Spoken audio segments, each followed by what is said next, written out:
अस्सलाम वालेकुम दोस्तों, उम्मीद है आप लोग बखैरियत होंगे। और जिन दोस्तों ने मेरा चैनल सब्सक्राइब किया है उनका बहुत शुक्रिया, और जिन्होंने ना किया हो उनसे वही दरख्वास्त कि प्लीज़ ज़रूर सब्सक्राइब कीजिए और अपने दोस्तों से भी कहिए। और हाँ, आप लोगों की राय मुझ तक पहुंच रही है।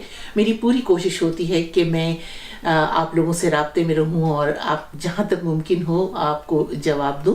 तो प्लीज़ ज़रूर अपनी राय दीजिए। और मैं आपको अक्सर बहुत पुराने इंटरव्यूज सुनाती हूँ, लेकिन आज देखिए एक बिल्कुल नई नस्ल की नुमाइंदा नौजवान हिदायतकार और प्रोड्यूसर वजाहत रऊफ को मैंने अपने यहाँ इस छोटे से स्टूडियो में बुलाया है। ये अपनी एक फिल्म जो अभी रिलीज़ होने वाली है छलावा की प्रमोशन के लिए, पब्लिसिटी के लिए यहाँ आए हुए थे लंदन। तो हमने इनको हाईजैक कर लिया है, वरना ये कोई इतने बिल्कुल फारिग नहीं होते हैं। बहुत शुक्रिया वजाहत रऊफ यहाँ आने का। गो के ये बहुत छोटा स्क्रीन है, लेकिन आपको पता है कि YouTube की जो ऑडियंसशिप है वो दुनिया भर में मुझे पता था, मैं मेकअप शेकअप बार-बार बना के आता था। नहीं, तो नहीं, आपको किसी चीज की जरूरत नहीं है बिल्कुल। तो वजाहत ये बताइए कि ये मैंने बता ही दिया दोस्तों को कि छलावा आपकी अब आने वाली फिल्म है इंशाल्लाह, लेकिन इससे पहले भी आपने 2 फिल्में बनाई, लाहौर से, कराची से लाहौर और लाहौर से आई। तो ये दोनों सफर के बारे में थी। ये एक्चुअली पार्ट 1 पार्ट 2 ही था, पर दोनों वाकई रोड ट्रिप मूवीज थी। तो जब आप निकलते हैं कहीं सफर पे 4-5 लोगों के साथ तो गड़बड़ बहुत होती है। मेरा अपने साथ भी बहुत हुई है लाइफ में। अच्छा, बोले वगैरह उसके बाद जाते थे ना, तो उसको आप एग्जैजरेट करके उसके सिचुएशंस बनाते थे। वो दोनों कॉमेडीज थी। अभी जो आ रही है छलावा वो थोड़ी जरा फैमिली मूवी है, रोमांस है उसमें, रोमांटिक कॉमेडी भी है, और एक फैमिली डायनामिक्स हमारे यहाँ है कि बाप जो है वो हमेशा बात नहीं मान रहा होता, बहन भाइयों का आपस में क्या रिश्ता है। तो ये मेरे लिए भी थोड़ी डिफरेंट फिल्म थी, क्योंकि पहली 2 कम्प्लीटली कॉमेडीज थी। तो ये वाली थोड़ा जरा डायनामिक्स इसके डिफरेंट है। तो पहले और रोडों पे शूट करके मैं थक गया था। तो हमने स्वात और यहाँ और लाहौर पंजाब पूरा कहाँ शूट किया फर्स्ट शूट। और वो सब रोड्स पे ही तकरीबन, मतलब रोड जब स्टेशन एक आया कहीं तो वहाँ रुक गए, थोड़ा सा इंडोर हुआ, पर ज्यादातर ट्रैवलिंग हुई थी तो आउटडोर ज्यादातर। अच्छा, और ये वाली फिल्म ये जरा हवेली और खानदान और उसके ऊपर है, तो ये मिक्स्ड है, पर ज्यादा इंडोर मूवी है। बट इसके तो वजाहत, पाकिस्तान में ज़रा अब फिल्म इंडस्ट्री का पिछले 5-7 साल में एक तरह से रिवाइवल शुरू हुआ है, तो क्या रिस्पांस क्या रहा उन फिल्मों का? एक नई चीज तो जब भी आएगी उसको लोग बड़ा से फैसिनेट होते हैं। अब फिल्में 15-20 साल से हमारी नहीं बनी थी, उर्दू फिल्में जो हैं, तो एकदम से जब ये लौट आया तो लोगों ने कहा देखे तो सही जाके कि इसमें फर्क क्या है। तो ट्रेलर्स की लुक वगैरह अलग थी, और भी मेरे से पहले 1-2 यार फिल्में आई, नामालूम अफराद और वार और ये सब करके, तो लोगों ने कहा ये स्क्रीन कुछ डिफरेंट लग रही है। अच्छा। ये नॉट दैट वो पुरानी फिल्में जबरदस्त होती थी हमारी, जो एक दौर था पूरा, बट ये आज का थोड़ा फ्लेवर उनको नजर आया लोगों को। तो उन्होंने कहा ये गाने भी अच्छे लग रहे हैं, ये शक्लें भी, कपड़े भी आज के पहने हुए हैं, वो कैमरामैन भी अच्छा लग रहा है। ऐसा क्या फर्क है, कुछ बताइए वजाहत थोड़ा सा अपने दोस्तों को, कि जैसे आपने कहा कि पूरा आज फर्क है आज की फिल्म और पुरानी फिल्म। सॉरी, मुझे लग रहा है आज की लैंग्वेज बोल रहे हैं तो इन सब फिल्मों में जितनी आ रही है नई मूवीज, क्योंकि ज्यादातर लोग हैं भी अंडर 40 जो बना रहे हैं, तो वो आज की डायलॉग्स लिख रहे हैं, आज की सिचुएशंस पे खेल रहे हैं, तो वो रेलेवेंट ज्यादा है लोगों को। कि एक पुरानी चीज जो हो चुकी है और पूरी 70s 80s 90s में जो आ चुकी है उससे मुख्तलिफ है। और लुक वाइज जिस तरह मैंने कहा कि स्टाइलिस्ट हमारे बड़े जबरदस्त हो गए हैं, DOPs जो हैं, कैमरामैन जो है, वो टीम इतनी ट्रेन हो चुकी है, चाहे वो एड्स करके, मतलब टेक्निकली लिहाज से हम लोग बहुत बेहतर हो गए, टेक्निकली भी और कंटेंट वाइज भी। जैसे मैंने कहा कि आज के जोक्स हैं या आज के जो रिश्ते हैं उसके ऊपर बात की हुई है। तो ये एक चीज है कि एक छाप लगी हुई थी हमारी लॉलीवुड की कि उसमें ओवर द टॉप चीजें होती हैं बहुत, कि वो गंडासा आ रहा है और एक बंदा मार रहा है 400 लोगों को, तो वो, या जो रोमांटिक भी थी वो ऑब्वियसली उस जमाने में अच्छी थी, बहुत अप्रिशिएट भी की गई है वो। अब जरा सा थोड़ा सा कन्वेंशनल कंटेम्प्रेरी मूवीज जो हैं वो ज्यादा चल रही हैं, वो जैसे कहते हैं कि एक रियलिज्म की तरफ जी बढ़ गई है, तो फिल्म भी, और काफी फिल्में ऐसी हैं जितनी जो चली भी हैं लोगों की कि वो इंडियन किसी मूवी से कम नहीं रहेंगी आपको। इवन प्रोडक्शन वैल्यू वाइज काफी, ये जवानी फिर नहीं आनी, पंजाब नहीं जाऊंगी, मैं भी अभी हमारे साथ भी हैं, तो मुझे तो बड़ी कैलिबर की फिल्म लगी है। और मुझे लग रहा है it will only go up, because time के साथ आप इम्प्रूव ही करते हैं, तो होपफुली पहली 2 से ही बेहतर फिल्म होगी। तो वजह बाहर ये जो हैं जैसे कि इंडियन फिल्में तो वो बाहर पूरी मतलब यूरोप में, लंदन में हर जगह रिलीज होती है, आप लोगों की भी लग रही है वर्ल्ड वाइड रिलीज होती है। अच्छा, रिलीज होने लगी हैं। उतना शायद अभी नहीं पेनिट्रेट कर पाए जितना इंडियन मूवीज का है फुटप्रिंट, बट ये है कि वे गेटिंग देयर और काफी मोहब्बत मिल रही है। अभी भी हम यूके आए हैं तो यहाँ भी बहुत जबरदस्त हमें, और दूसरा बंदा दूर से आता है तो पूछता है कि वो गुड लक फॉर छलावा, which means कि उनको पता है इस बारे में जो है, लुकिंग फॉरवर्ड के चले आपकी आ रही है। मेरा ख्याल है ये सोशल मीडिया की वजह से फिल्म को भी बड़ा बूस्ट मिला है ना, हमें तो बड़ी आसानी हो गई, आसानी हुई, एक तरह से प्रमोशन बहुत हो गई। 5 मुल्क जाना पड़ता था और फिर लोगों को इकट्ठा किया सोशल मीडिया से, तो जबरदस्त हो गया। अच्छा हमारे टाइम पे ही आ गया, ही हमारे बाद नहीं आया, वरना हम मिस करते इस चीज को। मगर ये बताइए वजह, ये सफर शुरू कहाँ से होगा? ये मैं आपको छोटी करके स्टोरी बताता हूँ। मैं गया लॉस एंजलिस पढ़ाई करने, एमबीए करने। तो हमारी बिजनेस फैमिली है तो हम सब एमबीए बिजनेस डिग्रीज करते हैं। अब वहाँ जाके 2 सेमेस्टर्स बाद मुझे एक दूसरी बिल्डिंग में लोग नजर आए, बड़े कूल ट्राइपॉड शाइपॉड उठाए हुए, उल्टी टोपियाँ ये वो करके। तो मैंने कहा देखे तो सही, मैं म्यूजिक बजाता हूँ since I was 7 years old, तो वो क्रिएटिव आर्ट्स की तरफ है रुझान था। मैं वहाँ गया, एक काउंसलर से बात की, सब कुछ किया और मैंने ट्रांसफर कर लिया। उसके लिए वो अलग सेट ऑफ टेस्ट देने पड़ते थे एंट्रेंस के लिए सारा, मतलब एमबीए से ट्रांसफर कर लिया। और मैंने पेरेंट्स को नहीं बताया क्योंकि मुझे यकीन था कि वो मुझे कन्विंस कर लेते कि नहीं बेटा हमारा काम बिजनेस करना और आप वही करें। तो मैंने कन्वर्ट मार दिया और उनको नहीं बताया। तो वो फिर उन्होंने बोला कि हम ग्रेजुएशन पे आ रहे हैं। मैंने कहा तो पता चल जाएगा इनको। तो फिर मैंने उनको बताया कि मैंने एमबीए नहीं किया। तो पहले तो उनका सफेद हो गया चेहरा, उनको लगा कि मैंने डिग्री नहीं की इस बात पे। फिर मैंने कहा नहीं मास्टर्स किया मैंने, मुझे डिग्री अभी मिल रही है परसों।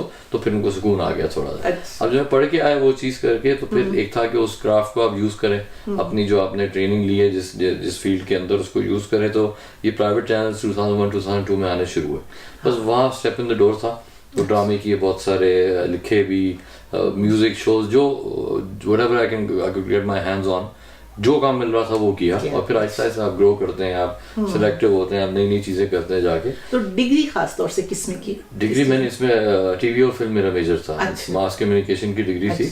तो इसमें था तो मुझे बेसिक सारे आते थे कि मैं कैमरा भी खुद चला लेता था, ऑडियो भी रिकॉर्ड कर लेता था, ये भी है, स्क्रीन प्ले के थी ये। तो थोड़ी बहुत ढंग, बहुत ज्यादा तो नहीं, बट थोड़े बहुत बेसिक्स उन्होंने सब चीजों के सिखा दिए थे कि अच्छा भी ये जो रूल्स हैं, वो लाइट का एक रूल है तो ऐसे ही होती है, ऐसा नहीं है कि कहीं भी लगा दें आप। तो इसका मतलब ये वजह कि अगर आप डिग्री करके आते हैं तो आप बेहतर उस शो में भी कोई भी काम। बेटा मेरा गाना गाता है तो मैं हमेशा यही इसको कहता था बचपन से कि सीख लो, वरना हो तो जाएगा काम, बट वो उसकी थ्योरी जानना, उसका एक बैकग्राउंड जानना, उससे फायदा तो होता है और आपका दिमाग भी बड़ा खुलता है।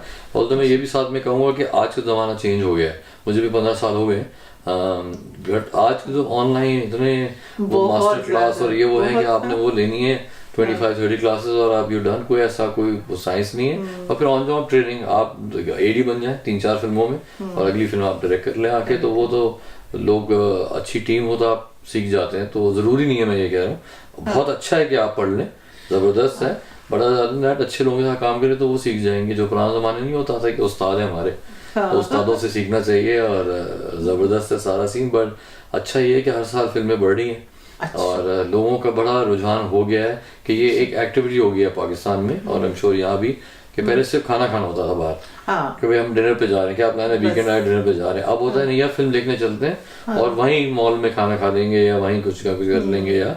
तो यह है कि एक एक्टिव ऑडियंस हमारी बन गई है, बन रही है। हाँ बिल्कुल। और यह है कि अप्रिसिएशन बड़ी मिलती है हमें। अच्छा। जहाँ भी जाए हम यूएस यूके वगैरह अपने प्रीमियर्स करने जाते हैं तो हमें बहुत। तो मगर वजह ये जो हिदायतकार का काम तो बहुत ही, मैं एक दफ़ा उनको शमी मारा जो वफात पा चुकी हैं उनको मैं इंटरव्यू कर रही थी। वो भी पहले अदाकारा थी और फिर उन्होंने वो हिदायतकारा भी बनी। तो वो ये कहती थी कि जब तक मैं अदाकारा थी मैं बहुत ठीक थी, ज़्यादा अच्छा था, और अब जब हिदायतकारा बनी हूँ तो मेरे भाग भाग के मेरे पाँव में छाले पड़ जाते हैं। कहने लगी ये बड़ा मुश्किल काम है। तो वाकई 150 लोगों को मैनेज करना होता है ना आपको, ये बेसिक फर्क है और रिस्पॉन्सिबिलिटी भी आपकी होती है। बिल्कुल। आप एक्टर्स हैं तो एक्टर हैं तो आपने अपने ऊपर फोकस करना है, लाइनें याद करनी है, कपड़े पहने वो करना है। हिदायतकार को 150 लोगों को हैंडल करना पड़ता है एट वन टाइम। और जब 150 लोगों तो कुछ ना कुछ गड़बड़ तो होगी। मतलब ये नहीं कि लड़ाई झगड़ा, बट कुछ गलत जरूर होगा कि वो चीज़ टाइम पे नहीं पहुंची, ये नहीं हुआ, खाना लेट हो गया या ऐसा हो गया। तो ये है कि हम बेहतर करने की कोशिश करते हैं हर दफा। तो बहुत ज्यादा बड़े प्रॉब्लम्स तो नहीं होते, पर छोटे मोटे जो चीजें हैं ना, तो इसलिए वो टेंशन बड़ी होती है इस चीज की कि लेट ना हो जाए, ऐसा ना हो जाए। जो किरदार हैं उनको भी थोड़ा गाइडेंस तो देनी होती है ना। नहीं बिल्कुल बिल्कुल देनी पड़ती है। और जो अच्छे वाले हैं वो तो बहुत कोऑपरेट करते हैं आपके साथ, और इसलिए उनका करियर भी जबरदस्त जा रहा है। देयर इज रीजन के बैक टू बैक उनको फिल्म में ड्रामे मैंने वजह ये ज़्यादा तो खैर हम लोग नहीं देख पाते, ज़्यादा जो चैनल्स बाहर आते हैं उन्हीं को हम देख रहे हैं, लेकिन माशाल्लाह ये बहुत खुशी होती है देख करके। अब बहुत चैनल्स मिल गए, बहुत आउटलेट्स मिल गई, और जो खुसूसन तख्लीक़कार हैं उन लोगों के लिए काफ़ी अच्छे मौक़े हैं। लेकिन एक चीज़ मैं ये महसूस करती हूँ, कुछ मौज़ूआत बड़े महदूद हैं, जितनी के चैनल्स बढ़े थे, एक्सपोजर हुआ था, उसके हिसाब से मौज़ूआत इतने नहीं बढ़ रहे। बिल्कुल सही कह रहे हैं भाई, बिल्कुल एग्री करता हूँ मैं आपसे। एक चीज़ आई पीपल्स मीटर पाकिस्तान में, जो दुनिया भर में तो थी, उसने रेटिंग निकालना शुरू कर दी कि कौन से ड्रामों पे आती है और किस में नहीं आती। तो चैनल ने क्या किया कि हम वही बनाएंगे जो पिछले 500 ड्रामों में से 20 चले हैं। तो वो कहते हैं कि अब वो 20 या उससे रिलेटेड चीजें ही करे, तो लिमिट कर दिया आपने। बिल्कुल सही आपकी ऑब्जर्वेशन है कि राइटिंग लिमिट कर दी है कि ये चलेगी। सोशल इशू है आजकल रुझान चला हुआ है, तो सारे ड्रामे सोशल इशू पे बनेंगे। कभी रोमांस इन होता है तो सारे ड्रामे अगले 400 ड्रामे रोमांस पे बनेंगे। तो वहाँ थोड़ा सा पीपल्स मीटर ड्रिवन है, रेटिंग्स ड्रिवन है ड्रामा। फिल्म का क्या है कि आपके पास कोई अप्रूवल कमेटी नहीं है, कोई अथॉरिटी नहीं है, जो आपके मन में आया वो लिखें या लिखवाएं और बना दे, फिर ऑडियंस डिसाइड करेगी। तो वहां पर ये कैद नहीं है आपको कि नहीं ये तो नहीं चलेगी, कि आपने साइंस फिक्शन बना दिया और ये नहीं होगा। वहाँ कोई रूल्स नहीं है ऐसे। अच्छी फिल्म होती है, बुरी फिल्में होती हैं, तो यहाँ ओपननेस है, फ्रीडम टू राइट है। फिर भी थोड़ा सा हम सेफ चल रहे हैं सब लोग। हम ये फैमिली टाइप और ये कॉमेडीज इसलिए बनाते हैं ताकि जरा इजी हो सब देखना समझना। बहुत कॉम्प्लिकेटेड स्टोरीज कर देंगे तो कहेंगे यार वैसी लाइफ में इतनी टेंशन है, उसके बाद यहाँ भी टेंशन देखो, आके वीकेंड पे आके भी रो रहे हैं लोग और घबराहट हो रही है। तो वो कोशिश करते हैं कि थोड़ी एंटरटेनिंग मूवीज ज्यादा हो, जो और वो टिकट भी थोड़ा सा महंगा है पाकिस्तान के हिसाब से। तो वो फिर उनको पूरा उसका वसूली चाहिए होती है कि हम आए हैं। तो अच्छा, ये जो अदाकार कवि हैं इनसे मैं एक दफा इंटरव्यू कर रही थी, तो वो कहने लगे कि पाकिस्तान में फिल्म से वो काम नहीं लिया गया जो इससे लिया जाना चाहिए था। ये बहुत मौसर मीडिया है और एक बहुत मतलब बड़ी स्क्रीन का बड़ा लोगों पे असर होता है उसका ना।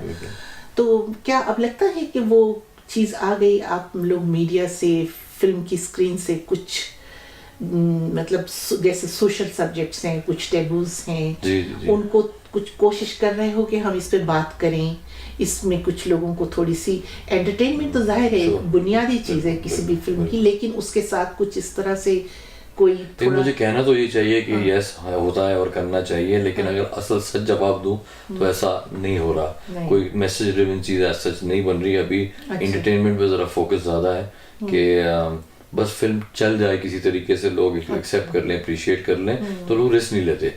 रिस्क में ये है कि अच्छा अगर थोड़ा सा ऑफ कुछ तो लेक्चरिंग ना शुरू हो जाए कहीं, ऐसा ना लगे लोगों को। तो 8-8 10-10 लोगों की फैमिली आई है, उनको ये ना लगे कि हमें प्रीच कर रहे हैं और हमें लेक्चर दे रहे हैं कि भाई माँ बाप की इज्जत करो, या कचरा ना फेंको या वैसे करो। तो अभी इतना मैसेज ड्रिवन फिल्में नहीं आई हैं, बट विद टाइम आ जाएंगी। बाहर भी ऐसा है, इंडिया में भी ऐसा है कि जब ऑडियंस बड़ी होती है तो आप ये चीजें कर सकते हैं कि कोई ना कोई तो अप्रिशिएट करेगा। चले इन लोगों को नहीं समझ आई तो इन लोगों को समझ आ गई। तो अभी जरा थोड़ा सा लिमिटेशन है अभी सब रिकवर करने के चक्कर में कि एटलीस्ट आप इतना सक्सेस मिल जाए कि आपका इन्वेस्टमेंट टाइम की और पैसों की उसका रिजल्ट वापस निकल आए। तो इतना पिक्चर हाउसेस बड़े, क्योंकि जब फिल्में कम हुई बननी 90s में, 80 से कम होनी शुरू हुई, वरना 80 तक तो हमारी फिल्म इंडस्ट्री बहुत अच्छी जा रही थी, 90s में कम होनी शुरू हुई। तो अब क्या कुछ पिक्चर हाउसेस की तादाद, सिनेमा हाउसेस की कुछ तादाद बढ़ी है? क्योंकि पहले तो ये हो गया था कि सिनेमा हाउसेस को तोड़ के कमर्शियल कॉम्प्लेक्सेस बन रहे थे। अब कुछ इसमें फर्क पड़ा है? बिल्कुल। फर्स्ट फिल्म 2015 में थी, उसको 83 स्क्रीन पर रिलीज हुई थी। अभी तकरीबन 140 स्क्रीन हो गई हैं, ऑलमोस्ट डबल हो गया है वो 2-3 साल में। और भी बन रही हैं स्क्रीन, तो अभी भी बहुत कम है। 130-140 तो कोई नंबर नहीं होता किसी मुल्क के लिए। तो वजह मैं ये पूछना चाहूंगी, है तो ये थोड़ा सा वो सवाल जरा टची कि जो जितना आप लोग सरमायाकारी करते हैं जी, क्या उसका इतनी बड़ी मार्केट है कि आपको रिटर्न मिल जाता है? बहुत मुश्किल है। वैसे दूसरे काम करते हैं ना, ड्रामे बनाते हैं और ये करते हैं, तो ये है तो बड़ा रिस्की बिजनेस।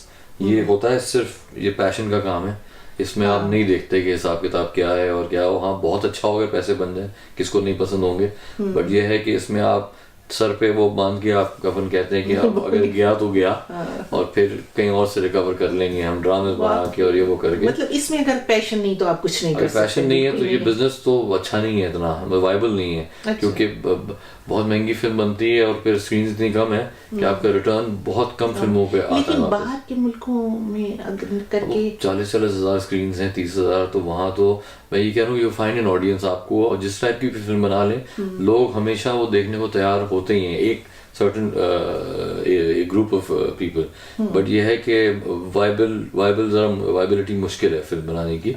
बट हम जैसे, मैं हमेशा हर मीटिंग हमारी जो होती है जॉइंट में कहता हूँ कि मुझे जैसे और भी 8-10 बेवकूफ मुझे इस रूम में नजर आ रहे हैं। अच्छा। जो बजे थे अभी भी फिल्म बनाएंगे, अभी भी बनाएंगे, चाहे और जितने खराब हैं और वो है, लेकिन ये है कि बस हो ही जाता है कुछ ना कुछ। अच्छा। मतलब हमें सक्सेसेस ही मिले हैं जिन लोगों ने थोड़ी बहुत भी सोच समझ से या कोलैबोरेशन से बनाई है। आप मतलब अगर मैं अपनी चीज, अपने दिमाग की चीज बनाते रहूं तो एक टाइम जरूर आएगा कि यार वो आउटडेट हो जाएगी। अगर आप मुझे बताएं ना कि नहीं आपने 3-4 फिल्में कर ली, आप 5वीं भी आप ऐसी बनाने जा रहे हैं, बिल्कुल, तो ये है कि ये फीडबैक से चलती है सारी दुनिया। अच्छा। जो है तो उस हिसाब से हम ये रहते हैं, ये जरूरी है लोगों को इन्वॉल्व करना। तो आगे कोई है प्रोजेक्ट छलावा के बाद? 1 महीने में ये रिलीज है। अच्छा। तो अगर के ये, मैं हमेशा ये कहता हूँ, अगर ये चल गई तो मैं फौरन कूद जाता हूँ अगली फिल्म पे। अच्छा। और अगर खुदा ना खास्ता उतनी नहीं चली तो फिर 2-4-6-10 ड्रामे बनाने पड़ते हैं आगे, फिर उनसे वापस सेव अप करें और फिर बेवकूफों की तरह फिल्में लगा दें। चलिए दोस्तों, आप छलावा आपको जरूर देखनी है, देखिए अगली फिल्म का दारोमदार इसी पे होगा। बिल्कुल छलावा बनाऊंगा तो फिर भी, लेकिन और जल्दी वो बन जाएगी। और ये है कि महविश और असफर हैं, ज़ारा नूर अब्बास हैं, महमूद साहब हैं, असद हैं, कास्ट बड़ी मजे की मिली है मुझे। आप लोगों को शायद ये अंदाजा नहीं कि फिल्म बनाने में कितनी मेहनत और पैशन चाहिए होता है। देखो मेरे यहाँ तक बाल होते थे, ये सारे जो है ना जड़ के लिए जो है ना बहुत जल्द और वो करके। और देखिए ये बिल्कुल नौजवान हिदायतकार हैं जो अपना MBA छोड़कर माँ बाप को एक तरह से सदमा देकर अपने पैशन के लिए फिल्म इंडस्ट्री में आप डिग्री की मैंने, मैं हमेशा मैं माँ बाप के लिए कह रहा हूँ कि मैंने डिग्री की थी, तो वो डिफरेंट डिग्री थी सर। तो ये बताइए कि इसके अलावा कुछ YouTube वगैरह पर भी आप कह रहे हैं ना कि मैं ड्रामे वगैरह करता रहता हूँ। नहीं, वो मैं एक इंटरव्यू बेस्ड शो कर रहा हूँ, मुझे जो भी पूछता है मैं उनको कहता हूँ वो मैं नहीं हूँ। अच्छा। वो मेरा दूसरा भाई है। वो बहुत खास वो एक कैरेक्टर बना हुआ होता है, वो दाढ़ी मुझे टोपी लगा के, चश्मे लगा के, और वो बहुत ज्यादा उठपटांग बातें करता है। तो आप ना देखें तो बेहतर है। ये कहूँगा, तो जरूर देखना पड़ेगा। पर वो शो देखते बहुत हैं लोग, उसमें उसी करोड़ों में व्यूअरशिप है। अच्छा, और बस समथिंग टू डू, एक होता है ना जिस तरह आप भी ये करती हैं। हाँ। आपको एक अपना वेंट आउट करने का एरिया चाहिए। हाँ, होता है जो है कि अच्छा यहाँ आप वो नहीं है। अच्छा। जो आप नॉर्मल दुनिया के सामने बातें करते हैं, और एक लिमिट होती है, एक तरीका होता है, आपको अपनी अपीयरेंसेस मेंटेन करनी होती है, तो आप इतना खुल के बात नहीं कर सकते। हाँ, तो उसमें वो बंदा जो है, जो कैरेक्टर वो है, वो कुछ भी बोल देता है। अब दोस्त तो पहचान लेंगे कि असल बंदा तो ये कहीं ना कहीं लोग पहचान लेते हैं ना। तो अच्छा। ये है कि बस YouTube है तो उसमें फिर वो जो आप किरदार अपने ऊपर कर लेते हो, मतलब बन जाते हो उस किरदार में। उसका नाम है वॉइस ओवर मैन। वो अच्छा। हाँ, उसकी हिस्ट्री के वो वॉइस ओवर्स करता रहा सारी जिंदगी। अच्छा। तो छोटे से, क्योंकि बूथ में होता है वॉइस ओवर्स, आपको भी एक्सपीरियंस है उसका। हाँ। तो उसकी जिंदगी वहीं शुरू हुई है और वहीं रही है, तो उसकी बड़ी लिमिटेड सोच है। अच्छा। तो उसके अपने दिमाग में वो सवाल सही है सारे, जो वो ऊट पटांग पूछ रहा है बड़े बड़े एक्टर्स से, बड़े बड़े हस्तियों से जो पूछ रहा है वो, और क्योंकि इनसे दोस्ती है तो माइंड नहीं करते, वरना तो मुझे लगता है कि 1-2 तो उठा के मुझे कोई चीज मारेंगे। बढ़िया है कि उनके साथ they know what to expect. जवाब भी देते हैं काफी सारे, लेकिन ज्यादातर हंसते हैं लोग, क्योंकि वो अगर आप देखेंगे वो काफी ऊट पटांग है, वो नॉर्मल से काफी ज्यादा ऊट पटांग है। कुछ थोड़ा सा तो बताएं, कोई एक आध को जो बहुत ऊट पटांग सवाल हो और उसका ऊट पटांग जवाब मिला हो। मेरे से गलत वाला निकलेगा जो, तो ये आपका जो भी बैन हो जाएगा। नहीं बट बहुत अनगिनत ऐसी चीजें जो हैं। अच्छा। उसके अंदर। बट अभी मैरिज का हमने रिसेंटली किया था। अच्छा। तो वो आप देख लीजिएगा उसमें। अच्छा। कैसे, और उसके जवाब भी बड़े अच्छे दिए। अच्छा। मजेदार, अगला बंदा भी मजे का निकले ना आगे से, उस प्लेइंग अलोंग, तो फिर डबल मजा आता है। तो वो अच्छा था। प्लस कभी वो भी कसते हैं जुमले और जो है जोक्स आपके ऊपर, तो उसमें फिर ज्यादा मजा आता है जब जवाब भी आगे से आते हैं। तो वजाहत अब ये है कि मतलब चैनल्स बहुत हैं, बहुत ज़्यादा आउटलेट्स हैं, तो ये जो बड़े अदाकार हैं माशाल्लाह, महविश हैं या वो कमर हैं, सबा कमर हैं, और इस तरह की एक तो महंगे हो गए, खान है, एक तो महंगे प्रोड्यूसर भी मैं खुद हूँ ना, एक तो बहुत महंगे हो गए हैं ये चीज़ें, but I think they deserve it, because हमने बचपन से जब से बड़ा हुआ हूँ पीटीवी दौर और ये और करके एक्टर्स बहुत अंडरपेड थे, बहुत उनको इतना कम पैसा दिया कि उनको कुछ और फिर करना पड़ता था, कोई गाड़ियों में काम कर रहा है, कोई क्या कर रहा है, तो एटलीस्ट फाइनली ऐसा टाइम आ गया है कि आपके अदाकार जो हैं वो इतना अच्छा पैसा भी कमा रहे हैं और इज्जत भी कमा रहे हैं, और इट्स अबाउट टाइम, मेरे ख्याल में सही है ये जो है।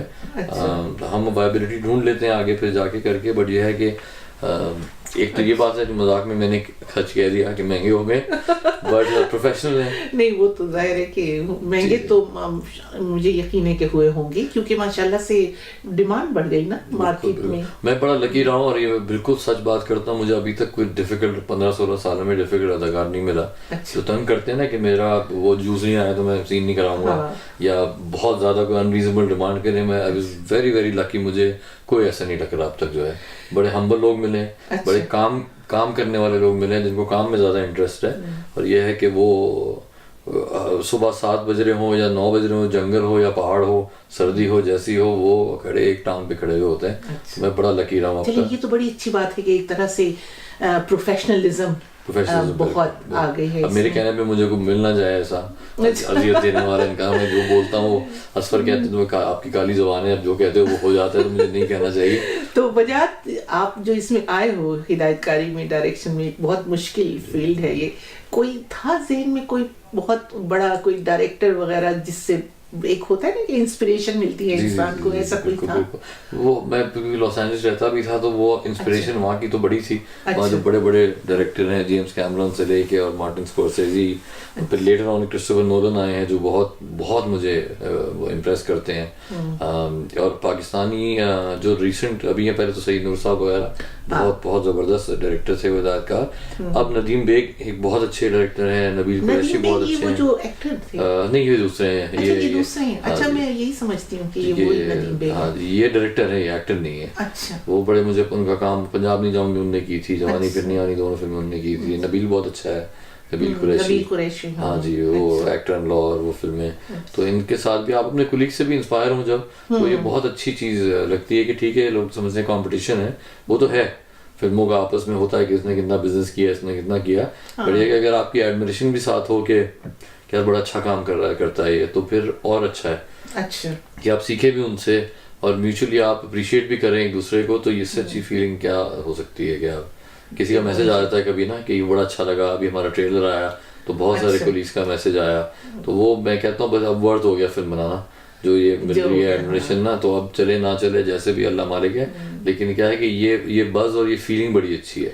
देखिए, तो मुझे बहुत खुशी हो रही है सुन के, क्योंकि पाकिस्तानी सिनेमा की हालत बहुत बुरी हो चुकी थी, और फिर जब मैंने इंटरव्यूज़ वगैरह किए इन सब लोगों को, शमीम आरा, मोहम्मद कवी, मोहम्मद अली, ज़ेबा, सबिया खानम, इतने ये लोग बददिल थे फिल्म इंडस्ट्री से, तो बड़ी तकलीफ होती थी।